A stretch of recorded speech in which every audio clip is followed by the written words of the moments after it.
Welcome back to the European Challengers Series. We're just about set to head into Game 2. Now, last week, we asked you to send in your big plays, and you guys sent in your tweets by the dozen. But our tweet for this week comes from @Feronis, who said, wow, that flash Galio ult by Beansu looked so fancy and brought mouse sports some breathing room. It did. It really did. A whole lot of breathing room. A lot of breathing room. Such breathing room, wow. They can actually engage off this. Oh, Smitty, though, goes very deep into the tower and has now been taken down. The flash, the 5-fan Galio ultimate, how much work will it do? Quite a lot, apparently. And Cyro lands a big Emperor's Divide. Beansu comes into the fight just to follow up with a Resolute Smite. As you finish your point from last week, it just goes to show that big plays can be big plays, but they don't always win you the game. It did buy them a lot of breathing room, though, but ultimately was not enough. True story, Stress. But remember, if you see any big plays from today, get your tweets in and use the Twitter hashtag #CSBigPlays. And again, you can see your tweet on air.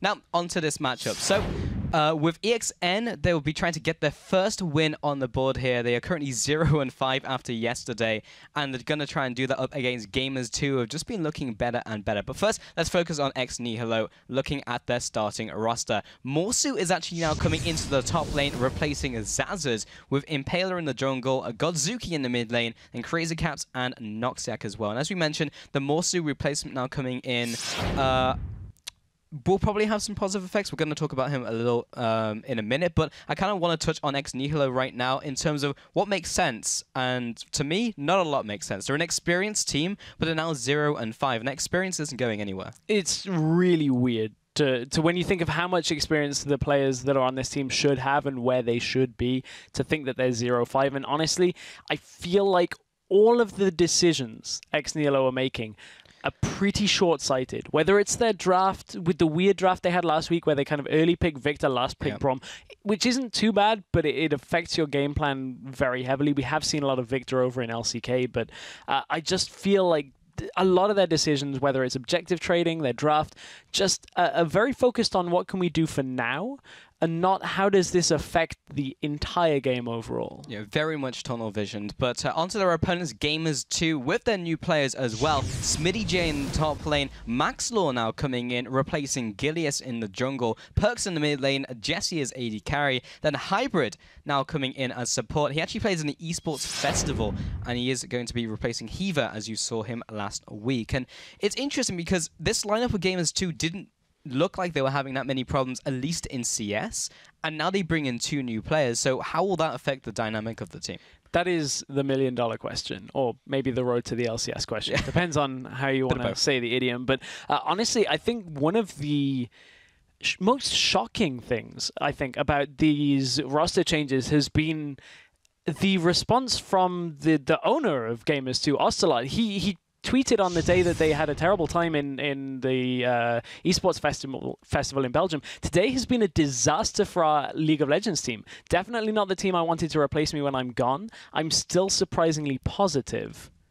Wow. That is a very heavy, scathing set of words from the person that owns the team. And clearly they had roster changes that come straight after. So we'll hope it works at this point, because the one thing that we think it will do is bring a little bit more consistency maybe to the lineup, but it's a very big change. You now lose the playmakers of Gilius and Heaver, and you replace them with more consistent players of Maxlaw and Hybrid. Yeah, but the question is, are they just going to be more consistent but have just like a lower level overall? Because Gilius, he had some high highs but very low lows. Maxlaw, to me, is just a jungler who is just consistent. He'll always do just as well as he will do every single week. Look at the bot lane. Heaver made huge plays. I even said it on broadcast how I felt like Heaver was the most ham support coming into this one, because he was always jumping into the enemy team. Whether he died or not usually didn't matter, because his team always picked up kills. Now with Hybrid, again, when we saw him on Copenhagen Wolves Academy, he was just a solid support. So in terms of consistency, you're going to get what you put into the team, but are you going to see anything impressive? Yeah, exactly. Very much so like Dan from Mouse. Maxlaw is a jungler that we've had a lot of experience with out of the UK League of Legends scene, and I feel like he can be consistent, and Hybrid certainly brings consistency, but I think the thing that they lack is, as you said, the kind of playmaking engage style. So, I mean, the question is, can they actually start fights and who do they have to finish it? Because the biggest thing is, when you look at the rest of the team, mid lane is the big focus for Gamers too. And you look at Perks in the mid lane. Last week, his performance on Jace was really, really strong for the team, but it didn't always result in the team having the best of weeks. 10, 5, and 15, 40% of the team's damage as Jace. So they may not have somebody to start the fights now, but they certainly have somebody who can finish them. Yeah, absolutely. But that's the huge thing. Do they have someone who can get into a fight and not just instantly die? That's what we'll have to have into this one. But yesterday we saw 4 top bans. Remember, Morsu is now coming on to Nihilo. He was a big player in terms of how much carrying he did on the team of Copenhagen Wolves Academy. So they banned Hecarim against him, Fizz against him, Irelia against him, and then they also banned Rumble against Mini J. So there was so much focus on him, and this was also the second Ezreal we saw of the day. Oh, a lot of focus on mid lane, very much like our first one. And honestly, the focus was on the solo laners with these early game engages. Yeah, and not only was there a lane swap coming through, but they tried to just immediately camp Morsu and shut him out of the game as well, and he was just not having a good game. Nice set of kills picked up for them in the top lane, but 17 more minutes of Gamers 2. They slowly ground away the turrets from Nihilo, and they put up a good gold lead, 5,000 gold lead. It just all fell onto Godzuki's shoulders here for the outplay. Great triple kill coming in here. At this point, Gamers 2 are down 1 dragon. Keep that in mind as well. Yeah, when you need some playmaking, Godzuki's there, and look at the damage onto Jesse. Blows them up with just 2 skill shots. Just 2. Q and W, and W and Q will take it. But, Nihilo got themselves a Baron. They take another team fight here, and they get the 3rd dragon of the game just previous to this. So Nihilo are in a good spot. They've regained control of this despite the early game camping from Morsu, but that's a little over-aggressive. Yeah, chose the wrong targets there. He had 2 easy kills in the back line, but didn't go for it. Then looking for their 2nd Baron of the game. Now with even gold between the teams, Nihilo crush Gamers 2 and give them a pretty strong hold on the game. Or do they, Pulse? Because while trying to find position for their 5th dragon of the game to try and close it out, a little bit of a misposition from Nihilo, and I say little bit, quite a big misposition, because this lets Gamers 2 right back into the game. At this point, they're down in gold. Gamers 2 have been leading for so long. Nihilo managed to take it back. And after that, Nihilo, they just scrambled to hold their position on the game, and it was just punished over and over and over again by Gamers 2. But again, we have some players to highlight. Morsu in the top lane. His scoreline is deceptive because he's 2, 4, and 5. He was forced onto the Jax pick because of all the top lane bans, but he's still a major player on that team. He pulled all of those bans towards him because Gamers 2 weren't concerned about anyone else. Yeah, I mean, that's pretty much how it is when a team has Morsu on it, is gotta shut him down in the picks and bans phase. But we spoke about Maxwell coming into the jungle. Played the Gragas. Not exactly the most impressive of stat lines of 135, but I feel like he had a solid game yesterday. I feel like he gave Gamers 2 a good platform for their playmakers to bounce off. Yeah, for sure. And that will be Perks, as you mentioned earlier, Stress. Azir, 6, 2, and 7. Not quite the 40% of the team's damage this time around, but still very impressive. Perks is a big part of Gamers 2 winning a game. Really is. And I mean, I'm glad to see we have other mid laners that are looking to step up. I mean, we have the mid laners from last split with CosQ and Senkux looking to step up themselves. Perks has been around the split a long time though, around the scene a long time. I'm glad to see him finally starting to get a foothold in the mid lane. Yeah, I mean, he's a very young player, but he's a very old player in terms of like how long he's been around. And now that he's a little bit older, he's now in the challenger scene, so it's good to see. But this is the big question with the team. How much can they do with Perks being the only real carry on the team? Yeah, I agree. We're going to have to watch to find out, and we're also going to have to watch to find out how many mid lane bans, top lane bans are going to come out. So we had 4 yesterday. We had the Rumble band away from Smitty J. We had the Fizz, the Hecarim, the Irelia band. The swapping of sides now, I feel like Gamers 2 have to depart from banning all top lane champions because they now know they give Nihilo something as a first pick. The question is, what is it? It ain't going to be Alistar. Alistar taken away from Noxiac, and Jace will be banned away from Perks. Makes a lot of sense. Super strong on that champion last week. Sivir will be actually taken away from Crazy Caps. Crazy Caps is very much a late game AD carry player. Unless Nihilo were looking for like a run at Yukon position, they have done a hard engage before. usually hard engage to defeat. Yeah, that yeah, couldn't put it better myself. Sorry, Pulse. But No problem. you know, Sivir, as you said, banned away. Now Kalista. Nihilo had the option of first picking, and they don't take the Kalista. Are they looking to first pick the Ezreal here at this point? I mean, banned, I don't actually like first pick Ezreal because of how big a statement it makes of going poke. So I don't think Nihilo are going to do that. Well, we but saw why it was Godbro bad did in the play last it yesterday. Express. Did play it yesterday. So it's kind of weird. There's a lot of top lane picks open and available here. Now one of them is off the board with Fizz not being available, but I don't even think first picking a top laner is all that worthwhile in the current situation. However, saying that, I would probably first pick Corki here. Niels has talked about it. Kalista Sivir away. Pick up the Corki. And there is very little you can do from the AD carry role on the opposite side to actually compete. Very true. Yeah, I mean, yeah, I can't argue with that logic, Stress. those are Niels' words. So if you want to argue with that logic, you take it up with Niels. Yeah. Because I'll talk to him next time I see him in the studio. But yeah, we'll see what the first pick is from Nihilo and what gamers to decide to pick into it. They're taking a long time to decide. one day I want a conversation to happen on broadcast because it'll be the Statue of Liberty conversation with you like this. At least it's not Mr. Rales. That's even worse, man. Very true. Ooh, okay. Okay, so they do first pick a top laner. This is kind of weird. I'm just going to say it. Nobody is first picking Hecarim. In fact, Hecarim has started to fall off in the current meta just because, you know, ever since some of the changes to Cinderhulk, the changes to how the playstyle is in the meta. And his E, yeah. And his E. It's kind of become that Hecarim is an engage tool rather than actually kind of dominant top laner into most matchups. Still good into melee matchups, certain matchups. Not a bad pick by any stretch of the imagination, but you can see how long Nihilo left to pick up their top laner as the first pick. They had nothing else that they wanted to prioritize. But even when we did see a lot of Hecarim, he still wasn't usually first pick because unless you're banning Gnar, you're going to pick Gnar against Hecarim. Of course. Yeah, and gamers too don't even need to pick it now. They can just wait, pick up their priorities, look at the Ezreal now coming in. Does this just signal exactly what they want? Will Nihilo go all in on their engage, try and pick off the Ezreal now? That would make sense at least. Echo now comes in as well, presumably going to be jungle on Maximal? Yeah, I would assume so. I think there are some safe pickups here that you can go for. You can go the Gragas Rek'Sai route here out of the jungle to pick up for yourselves. I guess if you take away the Corki here, which I feel like you have to because Gamers 2 at this situation aren't committed to poke, but they certainly have set themselves up for it. Yeah.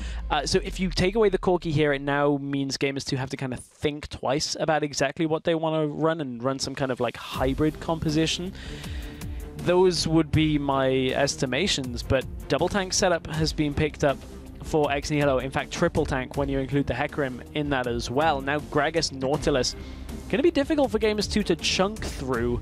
If they get a couple of magic resistance items under them, those two-shot barrages are not going to be able to 100 to 0 either of any of those three players. That's true, but this is under the assumption that the Ezreal goes mid lane. Because remember we saw Forgiven pick up Ezreal and put him AD carry as well. I mean, right now there's no reason to assume that it isn't going mid lane because of what is available with regards to, as I said, I would imagine you pick up Corki here and just kind of play poke composition. Gamers 2 still have a lot of versatility. They're not locked into playing one kind of composition. The Gnar matchup, as you predicted, up into that top lane role. And Thresh, so they're not actually playing poke. This is kind of like a mix of catch and engage with poke aspects so far. I'm still... Could this be a masterful bait Stress where they're haha, it's not Ezreal mid? I mean, I don't know. Without something that is going to scale very well into the late game, I don't think it's a particularly effective bait. Gotcha. Because it's like, take hard engage. Oh, we have no disengage. Well, great. Exactly. Yeah. It's like, it's not exactly the best strategy, yeah, I would say. At least they baited them, right? I mean, so they got that down. Now it's on Nihilo, because Gamers 2, they're either waiting for their mid lane or their AD carry.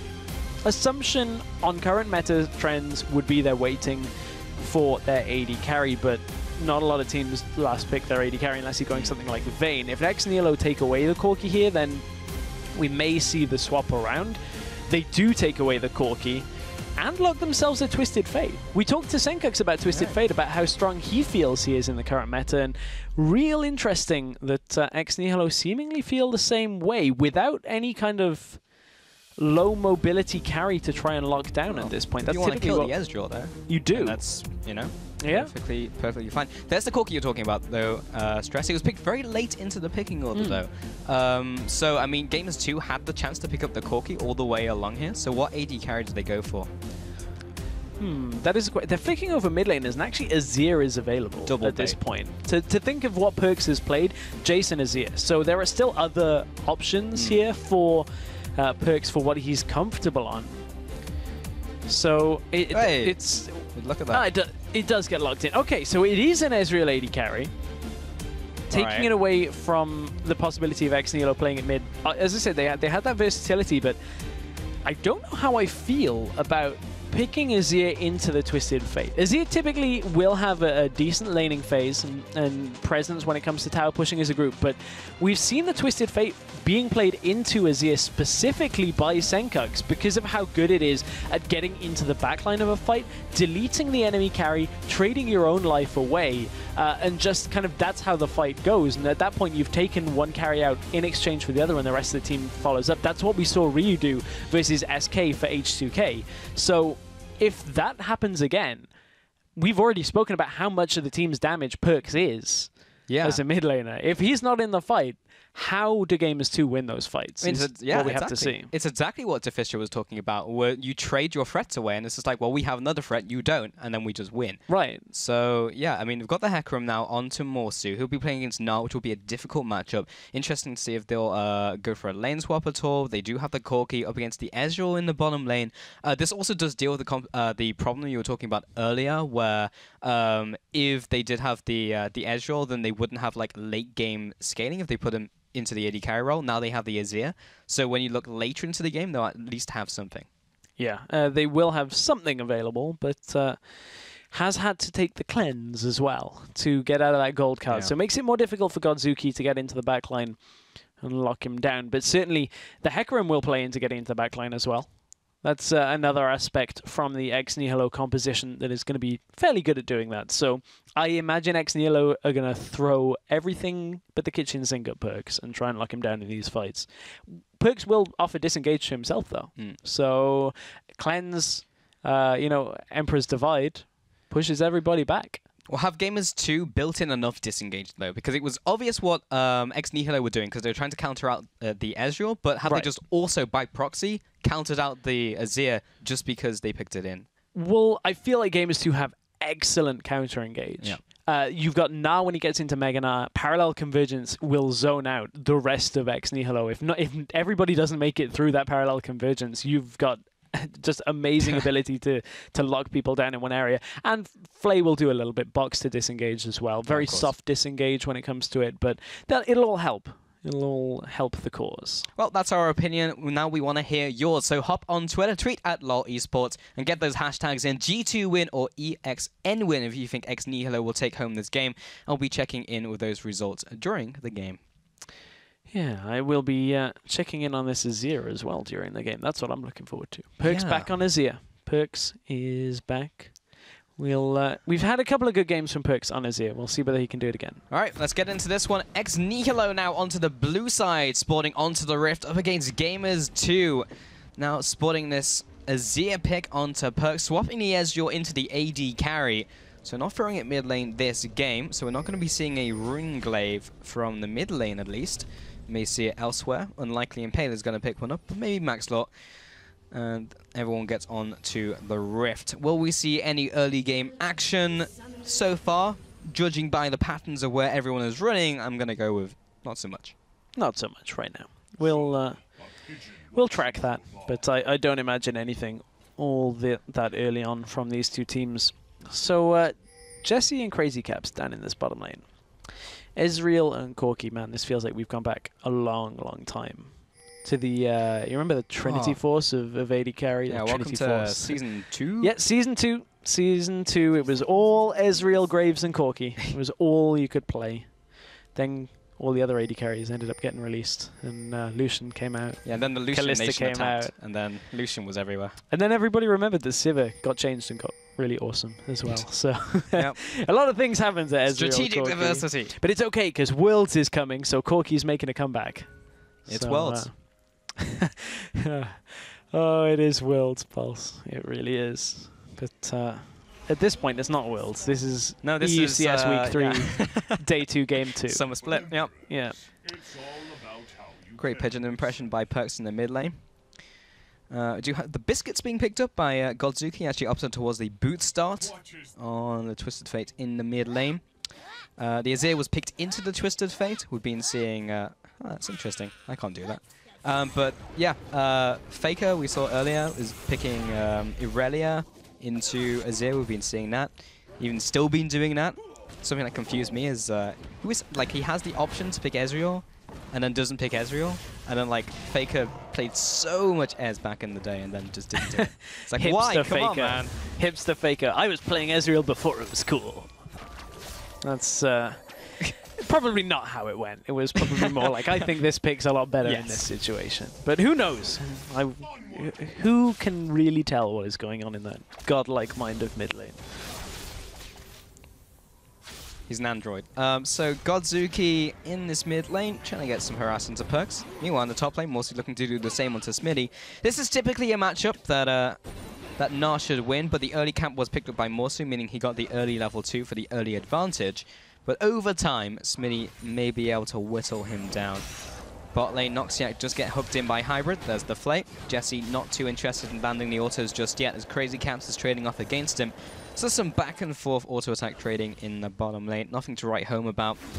Jungle though, Max Law on this Echo did start on the top sides of the map, maybe looking for an early game gank. Seeing a lot of Echo out of the jungle recently, as well as the solo lanes.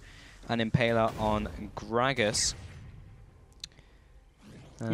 Picking up the crab as well, when we back into his jungle. Yeah, Impaler and Max Law in an EUCS game. That's something I didn't think I'd see all that much. Hybrid didn't think he'd see that hook connecting, but it did. So maybe he should go to the opticians, get himself should have gone to Specsavers. Exactly. But yeah, Max Law and Impaler. These are two players out of the UK scene that we have seen play against each other time and time again, and it's nice to finally see it happen here, because I think when it comes to UK players, specifically out of the jungle, I think Impaler has been the biggest name for jungle. Because Sing has been by far the biggest name for support, but maybe we'll see Max Law unseat Impaler in this one. Maybe. We'll see. We'll see, Stress. There's still a lot of time to go. I mean, you won yesterday. Yeah. And then again, Dan's in the mix now as well. And Dan did kind of out-jungle Impaler when Mouse played Nihilo. Yeah, so I didn't even think of it there's until national now, pride on the line what about in all EUCS. these UK junglers coming out? Cool to see. Especially with Team Dignitas EU as well now being full Danish. So we're seeing a lot of national pride across the board. Jesse and Hybrid. New AD carry and support bot lane in terms of the duo. Before we had Hiva. Jesse played with him for a while at least. Saw him at the Nordic Open. Impaler sitting in this bottom lane. What are you looking for? Looking for a gank for sure. Gonna take a drink. It's getting quite thirsty in the bottom lane. Not a whole lot happening. He's waiting for Hybrid to go forwards. There's the flash. Where's the hook? There's the hook. Actually comes in from Hybrid. Gets it down onto Noxiac. Drags him into the minions. Jesse's gonna wait for a second before returning back to lane. That's a flash. So, successful gank from Impaler. So, a reminder, we're on 5-12. The changes did go through to Gragas. Only very slight changes as well. It was slightly less sustained early game when it comes to going around the jungle. The slow was changed slightly as well. This was a couple of weeks back, so nothing really to take Gragas out of the top of the meta. That was one of our big discussion points, was it enough to make Rek'Sai pickworthy over Gragas when it comes to picking the first jungler into the mix? Seemingly no from what we've seen in today's picks and bans, and the picks and bans just over the last few weeks. Answer, no. Max Law, though, is taking this opportunity while he knew Impaler was on the bottom side of the map to take away the Grump. In a couple of seconds, you'll see him disconnecting and reconnecting. It's all been sorted out. Don't freak out. Morsu in this top lane, level 5, has pretty much survived this early game pretty well against Smitty. There's only a very small advantage in terms of CS. Morsu going to walk into this bush, finds Maxtor. How's it going? I'm going to be jumping over here with the phase dive. I'm going to be walking away. And also procs his Raptors. But there happens to be a ward. Is he paying attention? No. Maxtor! Maxtor, no! We got to go back! Oh, dear. Well, I guess when your proc's on 1 and you think, oh, man, I'm not getting that Raptor buff efficiency. You don't kind of expect to, but lesson be learned, attack move, people. That's the greatest thing, like when you have a trinket and you see they have Raptors and you just place it in front of them. This is like, I hate that. Wrecked. I hate that. That's like the most frustrating thing. When Raptors gets popped for nothing. Yeah. Ugh, all this efficiency I'm well. missing. Oh yeah, that's a pet peeve for me. Yeah. And the other, yeah, it's, yeah, I'm gonna go off on a rant if I keep talking about that. So I'm gonna switch focus back to the game because that's a big point of contention. But a big point of contention for Gamers 2 has been Perks, and in this mid lane, he has gone back. He's picked himself up the Forbidden Idol there as well. So no real big power spike coming out. But interestingly enough, the other side of the rift, Ionian Boots of Lucidity coming out very early on for Twisted Fate. So that's going to allow him to push out Perk's lane again and again to allow Twisted Fate to roam more often now with a cooldown reduction on his ultimate as well. So not a particularly standard first pick here by Godbro, but I can see the reasoning behind it. Yeah, because if you think about it, the cooldown on a level 1 Twisted Fate ultimate is very long. And once you use it, then you're not going to be able to do it for another couple minutes. Now that he's got it this early, he'll have another one way sooner than before. Yeah, and the other thing is he's less inclined to rush a mana regen item because of the blue cards. He can just kind of sustain himself up. It's not particularly amazing when it comes to always having a completely full mana bar, but if you are pushing out, it does give you a good platform to work from with just wild cards getting the mana back again and again. Very true, very true. Top lane, we've been talking about it, like there was a lot of focus on Morsu last game. Yeah. There was a lot of focus on mid lane as well, but Morsu is always been this like solo 1v1, I'm going to push, I'm going to try and carry from the top lane, but has gone for the Hecarim here. So I'm interested to see if he'll like stay in the top lane for the one-on-one or he'll actually like assist the team in fights. Well, I guess feel he like has to do the former, right? I feel like he has to at least get into the fights as well, though, because they're so reliant on the latter. Sorry, yeah. He's so reliant on getting to the back line and actually shutting people out of the fight that I don't know if there's too much else he can do on the map, especially when you consider that this was the first pick Hecarim coming out from Nihilo. And Gamers 2 did not prioritize any top lane bans other than the Fizz, so they felt like whatever that Nihilo picked for their top lane, they had something to easily just go up against it. In this case, it's the Na, which is a very standard matchup. So you have to feel like Nihilo, they kind of had a weird picks and bans strat again. Oh, Morsu with the one-on-one, but takes the tower shot, and he's in all these minions. Gets the first blood, but wait, the cannon minion is looking for blood. Morsu stays alive and gets him in the one-on-one. Had the ignite, by the way, so Smitty J got just outplayed. Smitty J was trying to buy enough time to get into Mega Gnar, but he was a couple of auto attacks, or at least rage points away from getting it, so took a really weird trade, just got clipped by the corner of the scythe animation. And that's why you put Morsu in your team. Because Morsu knows these matchups. He's able to work very well, even given little resources. He will always find a way to work his way back into the game. That's what we saw last split with the Copenhagen Wolves Academy. And from it, Nihilo are now able to put themselves in front of their first major objective of the game in the Dragon. That's always been Morsu's biggest strength, is the one-on-one outplays, being super strong in his lane, but we've always seen him lack when it comes to team play. Right. Like he's very much stick in my lane, kill my opponent, be better than them. Saw him, and actually a stat you delivered last split stress was how he's always up 40, 50 CS by the end of the game on his lane opponent. The question is now, has he adapted so that he can offer something to the team as well? Because it's great killing your opponent one-on-one and pulling them into submission, but then if he joins as a team and it's a 4v5, then great. Well, to be honest, and to be quite frank, he has to adapt to that. Yeah. I mean, I'll quote Forgiven in an interview we had on LCS a couple of weeks ago. The mark of a top player, of a good player, is the ability to adapt. And that's exactly what Forgiven's done with adapting his champion pool. And now Morsu doesn't seem to have adapted yet. Doesn't seem to be adapting to getting ganked right now. There's the Emperor's Divide, but Maxlaw comes in for the kill with the auto. Godzuki teleports in, but immediately regrets his decision. Impaler comes in to try and bail him out with the barrel roll. Gets the damage on to Smitty, jumps in, smashes him down with the ultimate. Godzuki dropping low, turned around with the stun card. Double kill comes out for the Gragas. A 3-for-1 over to Nihilo in total. Very, very precarious position in that setup. It looked for a while like Godbro would put himself in a really awkward position. Flash in from Noxiac. Can't escape the Nautilus. Looking for the hook. Can he get in range? Not Just quite. too long on the cooldown. Just too long on the cooldown of the hook. He did get the reduced cooldown from hooking the wall, but it wasn't enough to allow him to hook again. But at this point, as Godbro looks to teleport into the fight, Morsu's already so low, and look at where the parallel convergence was set up. Maxlaw can't proc it, though, under the tower to lock Godbro down, so now the Wild Goose Chase is on. Impaler has more damage than Smitty J expects. One cask to rule them all, I suppose, is the factor there from Impaler, and double kill for Impaler is a great start to that. 2-for-1 trade on that overall. Hybrid. Where are you going? Why are you there? How did you get here? I guess we had to like CSI this one, go full investigation on his position. So he dies warding. Warding. I'm putting. And everyone closed in around him, it looks like.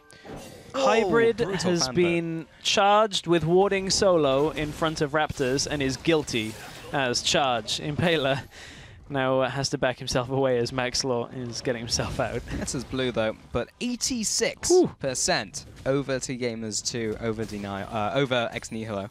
It wouldn't be that if it was Denial. It'd be somewhat closer, I'd have to feel, but still, the advantage in this game going over to Nihilo. Godzuki in the bottom lane. Gonna get harassed down onto Jesse. Maxlaw, however, has found Noxiac, doesn't get the parallel convergence stun down. Will come up with the Z-Drive resonance damage. And Noxiac wanders out very slowly. We'll be able to get this ward away as well. But I feel like this is probably the first time we've seen Nihilo with a significant early game lead. Or lead at all. Ever. Yeah, I actually would go along with that sentiment. I mean, they've had minor leads in a couple of the games, but I certainly feel like this has been a far more controlled early game out of Nihilo than it has been out of previous games that we've seen from them. Hybrid's ward, does it pay off? It does! A death sentence onto Crazy Caps, gets the flay as well, but he just doesn't have anywhere really to go. And Perks will come in, get in with the spears, get in with the Sand Soldiers, and picks up a kill. Hybrid's past transgressions have been forgotten. Proven innocent with that ward. It was the one on Raptors, and it gets a kill for him. But who is he? Is he just Dread handing out death sentences? I guess so. Wow. He is the law. Judge, jury, and executioner.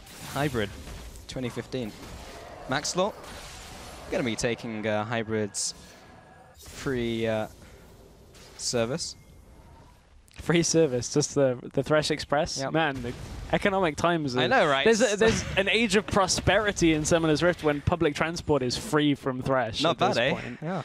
I mean, like, by the looks of it, you have to pay in souls. I mean, I guess it's not exactly a currency, but it's all right. Sacrifice your soul for a free It's a pretty trip. morbid exchange on that point, that you have to collect other people's souls in exchange to power up the Thresh Express for a journey. But nevertheless, that's pay the bill somehow. I guess that's how it is. But how it is for Perks right now is fairly even on his lane when it comes to CS, but you can see the effect that he's been able to get himself involved in as many kills as Godbro has, or Godzuki has. And Godzuki is the one with the global ultimate to get himself across the map. So Godzuki not yet kind of using that all that well to his advantage. Got involved in the first set of kills, so there is that to be said. But we haven't really reached the point in the game where he's able to split push on his own yet. So I'm not expecting all that much more from Godbro within the next couple of minutes. Yeah, I also wonder whether we're going to see a 1-3-1 from Nihilo, using Morsu and then Godzuki in the lane, and just having this disengage with I the expect tanks. so. Yeah. Here we Top go. lane. Can he get a range flash from Smitty? It's going to be Godzuki who's tanking the turret. Noxiac is the one who's going to be tanking it now. Morsu coming in from the back, gets them with the rampages and the follow with the damage, but Noxiac is going to take another tower shot. He's just going to have to farm the minions, and Smitty J gets a kill 1-on-3. I mean, that's a Gnar with basically full Gnar bar. You know that he's going to trade that evenly with you, so they get a turret for it, but now they trade away the mid turret in exchange. So this somewhat makes the ability to 1v1 a little bit less effective now from Nihilo, because without mid turret it means Games 2 can establish vision around the middle of the map a lot easily and allows them to set up engages. So it's an even trade, but I actually favor the map control for Gamers 2 because now they're able to set up for this dragon. Walled over the wall. Impaler does have a bead on it. Max Law and Hybrid over the wall. Does he go go damage in? Down, jumps in. Can he got get it? the steal? He gets it. Does he have a way out though? Oh, Max Law's going to drop low. He's going to have to use the Chrono Break to recover his HP. Impaler back over the wall. The rest of the team is there to support him. Jesse is charging up the True Shot Barrage and nets Impaler as he tries to get away. Stood still almost long enough for Godzuki to take him down though. But still, that's a dragon for a kill. And Nihilo will take that any day of the week. Yeah, second one in the bank. Impaler says, Max Law, yeah, no, you've got to still outsmite me if you want to be the UK's best, because Impaler, that's one of the things he's been known for, and we'll take another look at it. This was blind after the ward died, so last read that Impaler has is at 2,000 health. So he goes in, is able to disrupt Max Law with the body slam, and get the damage onto the dragon to get the smite, and flash out. Okay, he dies to God, bro. But that's outside of this hypothetical 1v1 national thing we've got just going cut it on off here. Yeah, just stop it before that. But I mean, that again, that's a trade that Nihilo will take. However, mid lane, there was a trade, and then teleport got cancelled by Morsu, so we didn't quite catch the beginning of that. But Morsu reading the situation, knowing he didn't want to go in. We're going to have to CSI this as well. The dead TF in the mid lane, no tower there. Looks like he was just caught out. Looks like it. I think that's a fairly open and shut case at this point, as we take a look at the kill. Okay, so no CSI required on this one. Yeah, that's Godbro just pushing up. Yeah, from Fair the security camera footage, we can see Godbro was overextended. No people are putting ham in the server on this one. It's not quite as good security footage, but one thing I kind of wanted to touch on was up in the top lane, if we get a second, with regards to itemization. Black Cleaver completed first by Smitty J is something that some Gnars have done. It gives you a lot of potency in mini Gnar, but without the Frozen Mallet being built first, you don't have a lot of survivability, and that is where the 3 deaths have really come from with Smitty J. If he'd prioritized the Frozen Mallet first, he'd be able to work effectively against the Hecarim still. That's what we have kind of come to get used to in the Gnar Hecarim matchup, and he'd be more survivable with all of this pressure we've been seeing. So he's eventually going to get both. It's just a perhaps more risky build path that we're seeing. Yeah, Morsu was taking advantage of that so far in this lane as well, even one-on-one. It's been pretty difficult. Impaler, though, going for this next blue buff, will be handing that over to Godzuki. 2-0 in Dragons currently. The game is even in terms of gold, but obviously the hidden stat is those Dragons. Nihilo definitely still have control over this game, but it's still very even. You can see that even from the vision control. It's just all up and down the river. Interesting enough, there's a little bit more red vision in the bottom side of the map, just because the tower is down. But that was interesting. Teleporting horse. He's away.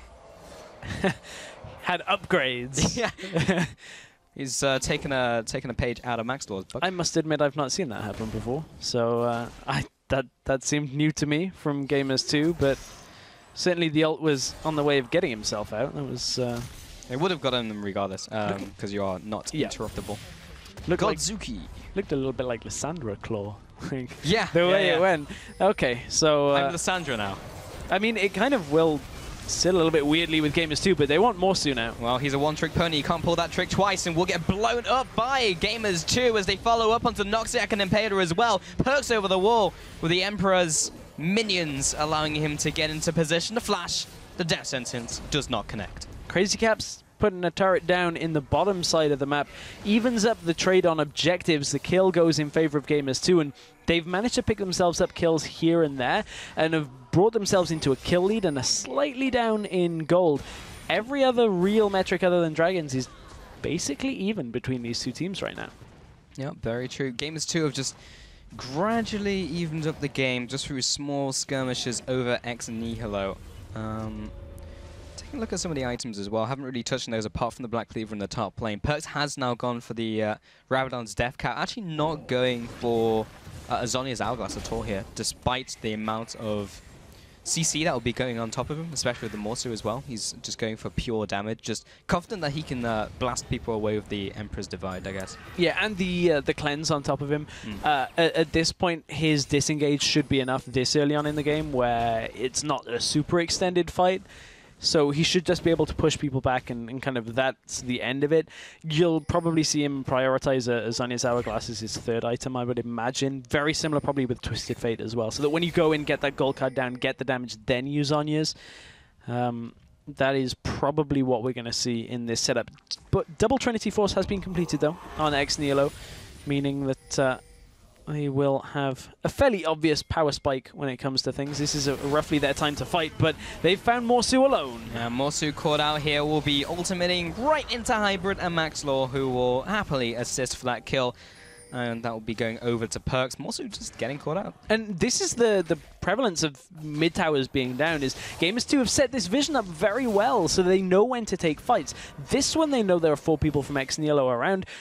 No need to take that fight, but Morsu pushing out on his own when you see people on the catwalks on your wards, definitely a time to engage, because Morsu's never going to be able to stand there and take it. Well, this is the concern, because Morsu cannot just sit in a lane and split push anymore. All of the outer turrets are down, which means he has to roam. Right. And this is an alien situation to Morsu, I guess. And just gets picked up by Gamers 2, who just move around as a unit. This is the 3rd dragon of the game. Can Impaler just steal this one as well? Well, if Morsu's up, teleport wards are available behind Gamers 2, and I think they know it here. They're standing on that crab ward, though. Impaler can't get there in time. Oh, doesn't get stolen this time around. 2-to-1 dragons, but that's a big Raggar's barrel, and the Ezreal ultimate comes across. The rest of the team is already dropping low, and Spitty J will be taken down. Jesse, now caught in the middle of the pit, just tries to kill the ward. He knows he can't kill Impaler. Morsu now chasing down Perks. Will he get taken out? Yes, he will by the Conquering Sands. Impaler and Godzuki still following after, but you can't outrun a gold card. And Godzuki will take him out with the last auto. 10-8 in terms of kills. A 5-for-1 for that dragon. And that is a trade that Nihilo are going to take all the time.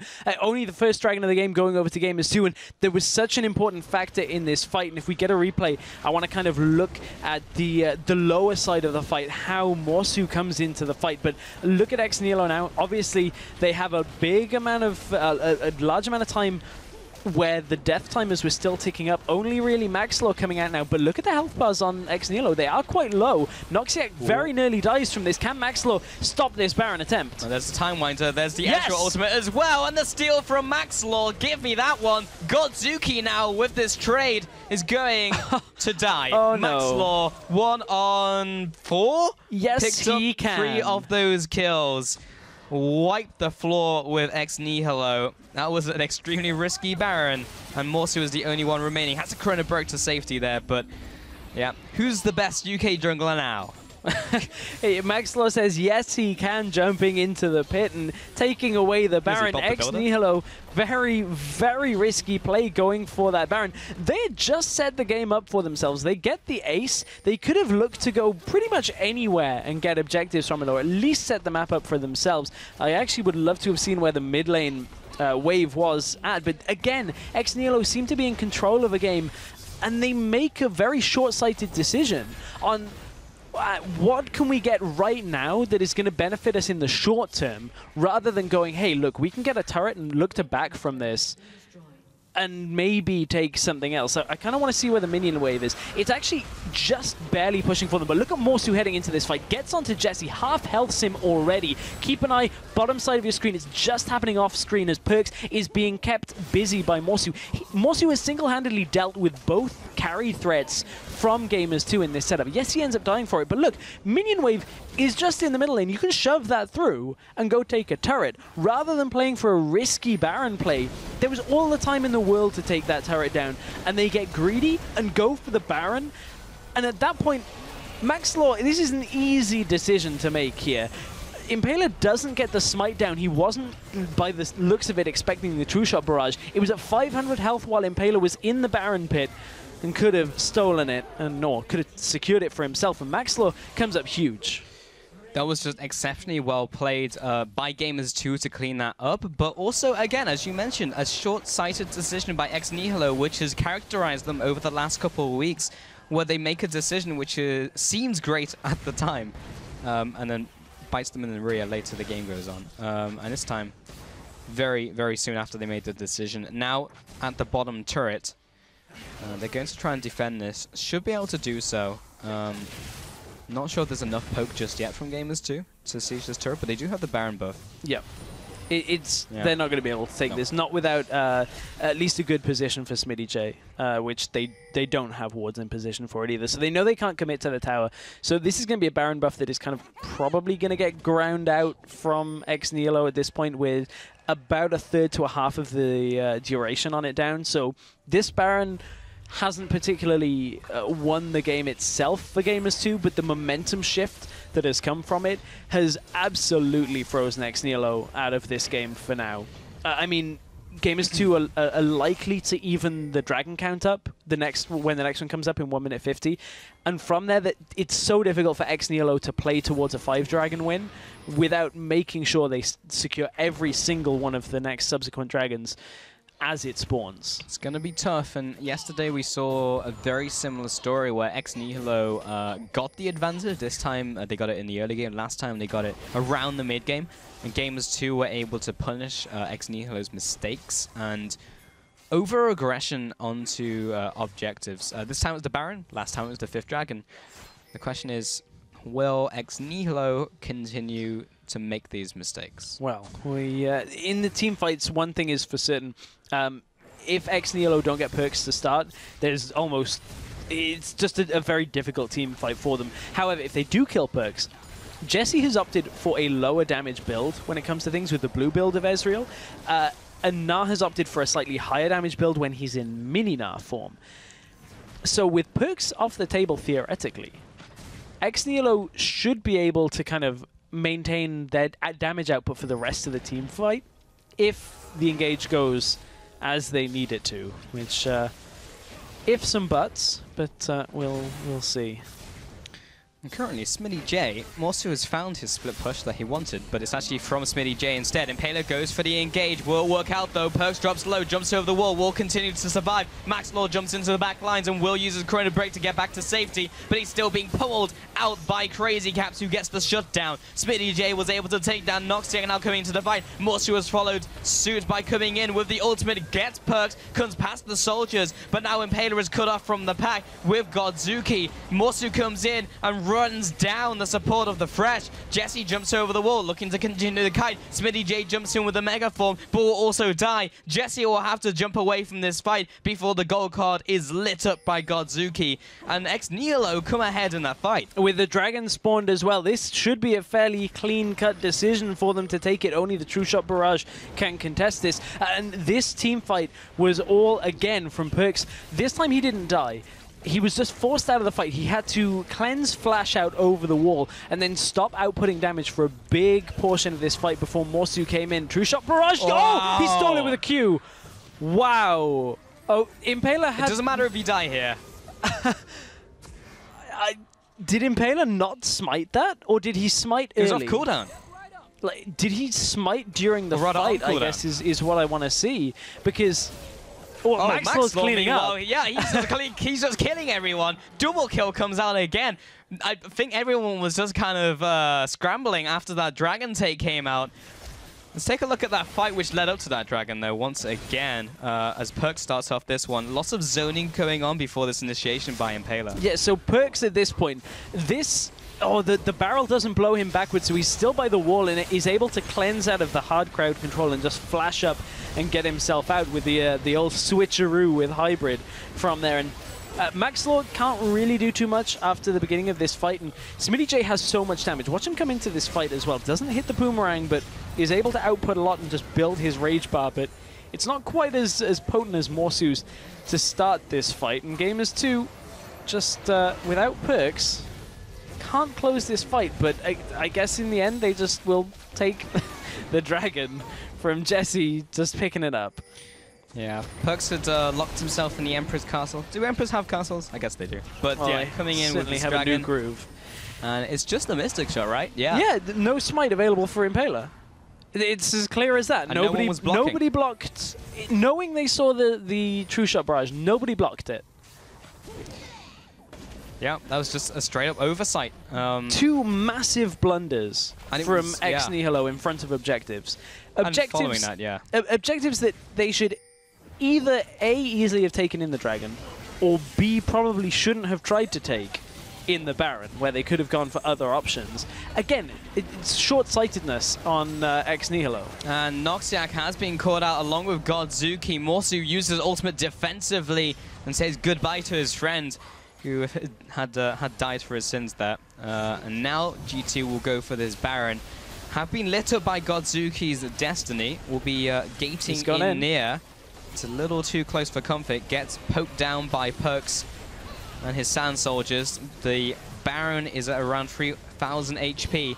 Can Impaler pull off the steal against Maxlaw? They're stopping the damage onto Baron. Trying to zone them away. Smitty J is dropping low. Maxlaw has to jump away using his Chrono Break. Impaler now starts off this Baron. I'm not sure about this one. Everyone's so low in this fight. But Game is 2 maybe a little bit lower. It will be Impaler getting the Baron this time around. So Jesse was not able to steal it. A 2-1 over to, in fact, 2-0 over to Nihilo. And Nihilo secure the Baron. What is going on in this game? What is this game right now? Because these teams are just... The decision-making around objectives is just really weird at this point. Gamers 2 decided to 50-50 the Baron. They get it to half health, and they're in a spot that they probably could disengage. They probably could look to turn, but they kind of half keep damaging, half turn themselves away, and that's the dangerous point when doing objectives like that, is if you are not fully committed as a team, you can't expect the other team to just go, hey, they're kind of like half doing it. Let's just not do anything about it. So take another look at this. Look, Perks is around the side not dealing damage to the Baron. They're not spiking it down. Maxlaw goes back in. Jesse is not actually doing anything here and just gets himself out of the pit. So many of the escape abilities have been used by Gamers 2 that they have already forgone this Baron at this point. Maxlaw steps forward. He is not going to be able to get that Baron because of how many people from Nihilo are around. And there's no way you can securely take that Baron at that point. They didn't commit to the fight. They didn't commit to the Baron. And they lose it after just grabbing the game from Nihilo before. You cannot be indecisive when you're in the Baron pit, because Baron will continue to kill you while Nihilo just stand there and laugh at you. And Gamers 2, again, just allowing Nihilo back into the game. But we've seen this from both teams where they have a stranglehold over the game, but a poor decision has capitalized on the opposing team, which is basically just handed to them on a silver platter. But both teams are doing it. So we're seeing this back and forth game where each team is being like, no, after you, I insist. I mean, this is what happened yesterday. The teams just back and forth on the lead, and it was all through decision-making. Nihilo want to fight. Well, they get Smitty J, but Crazy Cats gets hooked in, and he'll be going down for the pleasure. There's another 1-for-1. Diving an inner turret at this stage of the game. Morsu now chasing after Perks, and he's just caught out by himself. Godzuki used the gate and the Destiny to get in range, and just needs a way to get in range now. Perks jumps over the wall. Meanwhile, in the bottom lane, everyone's duking it out. Impaler is by himself. Maxlaw will come in. Morsu now chasing down Perks as well. Managed to get him all the way. Tries to glide to safety, but won't get it. The horse is greater than the bird. Okay, League of Legends 101. Don't chase it. Okay, 102. Don't engage like that in the bottom lane when you have no visibility really on the enemy team. You know through all these wards that they are not in the lower jungle area. You've had enough in the top jungle as well, and you have a Twisted Fate that you just use and you know they're running to the lane. Don't engage 3 versus 4 while 2 people are on the other side of the map killing the Azir. The trade is roughly even for the 2. I mean, they lost 2 on the side of Nihilo, but again, they get slowed down now. There is so many weird decisions. There are so many weird decisions, if I get my grammar correct, from these 2 teams right now. This should be an easy dragon to take, but if it's anything like the other 4 in this game, probably isn't going to be that straightforward.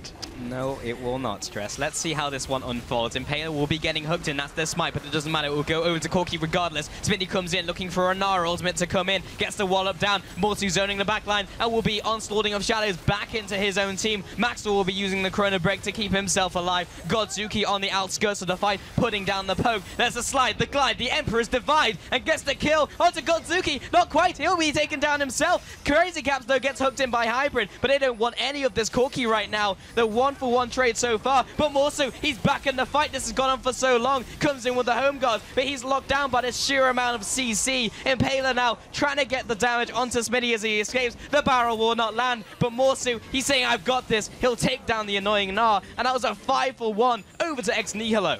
Nihilo didn't use their engage tools to start the fight. They re-engage with their globals that Gamers 2 didn't really anticipate at that point. Perks went so aggressive with a really cool looking Tokyo Drift style, kind of like around the river play. Looked great, but it put himself in a very dangerous situation, and you can see how much damage Crazy Caps had. Now Nihilo can actually get themselves a couple more turrets on the board. They get the inhibitor down and can look to back away at this point. Nihilo, dare I say, have control of the game. For now. For now. Let's look at that fight. It starts off with Impaler getting hooked. Okay, so this isn't too big of a problem by the fact they've already got the dragon at this point, and Impaler gets himself away. Morsu going through the front door and out through the side is kind of like a really weird turn of events. He tried to just manually get himself into the fight here. Here's the slide play out of Perks to try and annihilate Godzuki, but it wasn't enough damage, and Crazy Caps kind of had all the damage he needed. It's at this point, teleport is already coming through from Morsu, and this is the key factor. No, he doesn't have his ultimate, but he does have Twisted Fate coming in from the side here as well to set this one up as Twisted Fate appears into the mid lane, takes out Jesse. Rocket takes out Maxlore, and from this, it's all she wrote for Gamers 2, but man, that was a very weird team fight. Gamers 2 were not expecting the re-engage. So where do Nihilo go from here? It is 1 minute until the Baron. No doubt that will be the next catalyst for the next fight. And the blue buff is being taken by Godzuki in preparation for that. And the vision control and the vision war is now ensuing. Nihilo look like they have the upper hand in that one. Smitty J split pushing in the bottom lane in full knowledge that Morsu used his teleport in that last fight. Smitty J still has his own, so they're going to have the advantage there if they start posturing around this Baron. Perks is finally looking towards that Zhonya's Hourglass, though. So is going to look to keep himself alive longer in these fights. He certainly needs it at this point. He really tough fight for him after that Emperor's Divide play. Yeah, like Perks does survive until like the end of the fight, but never has like the Zhonya so that he can survive the last little bit. And it's usually Morsu who's the one killing him with like a last E, a last ultimate, something just to finish him off. So hopefully with that Zhonya's Hourglass when it's completed, he'll last a little bit longer, or maybe to the end of the fight. But these fights have been going either way. This has been an extremely bloodthirsty game. 45 kills in 38 minutes. 6 towers to 5. Lots of objectives traded back and forth. It's been a messy game. Oh yeah, a very messy game when it comes to macro level play. Micro level, there have been some pretty big plays when you look at it. Perks' play just then. We've seen steals. We've seen trades go the way that perhaps you wouldn't expect them to, but on a macro level, the decision-making from these two teams is kind of showing you why they are in the bottom half of the Challenger standings right now. I guess Gamers 2 actually aren't, if you'll excuse me. They are a 4-on-1, so maybe it's an uncharacteristic blip from Gamers 2, but honestly, this will be a game to watch back and look at the fights that teams chose. Yes, yes indeed. Impaler does get a death sentence before he jumps over the wall. Maxwell aggressively chrono breaking into the enemy team, going for this one-on-one against Crazy Cap, and Crazy Caps emerges victorious. Hybrid over the wall will be trying to escape. Jesse does manage to get out of the CEC with a Quicksilver Sash, but there comes the gate, there comes the Destiny, and Jesse will be going down. That's a 4-0. Smitty J is the only survivor surviving member. He's coming into Meganar form, but I'm not sure if he can defend this. Again, Perks gets taken out to start the fight, and it's all that Nihilo have to do in these engages. Remove the damage threat and remove everything that Gamers 2 can do in these fights. That is going to be Nihilo picking up their first game of the split. Well, Smitty J is in mega form though, and he's trying to do something about this, but he's just getting CC to infinity. Does get the 5-man Gnar ult, but if only he had a team, then he would be able to do something about that. Nihilo get the first win of the summer split in the round robin. Their first game up against a 4-1 team of Gamers 2. It's a good scalp to put on your mantelpiece at that point with the standings, but Nihilo, none of their problems were fixed. I mean, they had a series of good plays. They now can, I guess, to some extent, be happy with this first win. But at the same time, Nihilo looked a little bit rough in that. Yeah, but both teams did. Yeah. And when a game is that messy, I guess that's where Nihilo then come out ahead, because they make these brute force decisions, but because the other team makes a misplay, then just running over your opponent works. But yeah, I completely agree with you. They got the win, but the problems are still there under the surface. In this game, though, I feel like they had a game plan with the TF into Azir. Or actually, they had the Azir picked up after the TF. So yes, but he was still looking to kill that target. Yeah, exactly. It could have been the Ezreal mid. Yeah. So they had a very clear game plan where it's get onto the mid laner or just the carry, blow him up, and continue the engage from there. It worked very well, and when they did get the fights in their favor, it was exactly how it was planned, but honestly, there was a couple of spanners in the works thrown out by Gamers 2. Yeah, we're going to see one of those as we take a look at this replay. It's the Baron steal at around 24 minutes by Gamers 2. It's just from the Max Law coming in here. Yeah, so this is Nihilo just being low, and then a True Shot Barrage coming through, and Max Law going huge, jumping over the wall. It's Nihilo. At that point, you could see them. They could have pushed mid lane or done pretty much anything else on the map. I think the Baron was probably the wrong call, knowing the death timers on that. Credit to Maxwell getting himself in there, recognizing that it was the wrong call by Nihilo. So, I mean, there's that. The other side of the coin is, you can get away with a bad call if nobody punishes you. But Maxwell did it multiple times this game, punishing Nihilo. But that summarizes the game pretty much. A team making a misplay, which is then capitalized on by the opposing team. And I believe we have another replay as we have the bus steal coming in from Maxlaw. Is around 32 minutes into this game. Yeah, so this is, as you're saying, this is the second engage of the fight. The other point we'll touch on in just a second. This was the extended dragon fight later on where Gamers 2 actually end up getting ace. This is the weird one where we're watching for the re-engage here. And you can see Godzuki gets forced all the way down and out of the fight, but isn't finished when it comes to his impact on the game, because Crazy Caps, there's so much focus drew them back. Morsu buys even more time for Godbro to get himself back into this fight. And look, he appears by Jesse in the top left-hand side of your screen.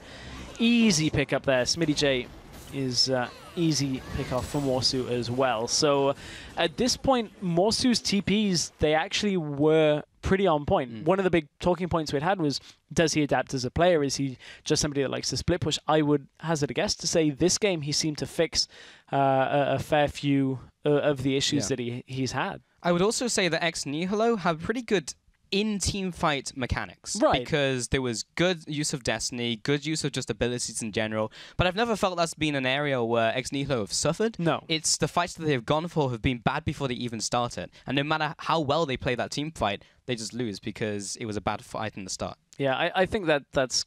I think that's fairly fair to say. Especially with regards to how much experience they have, you would expect perhaps them to take slightly better trades.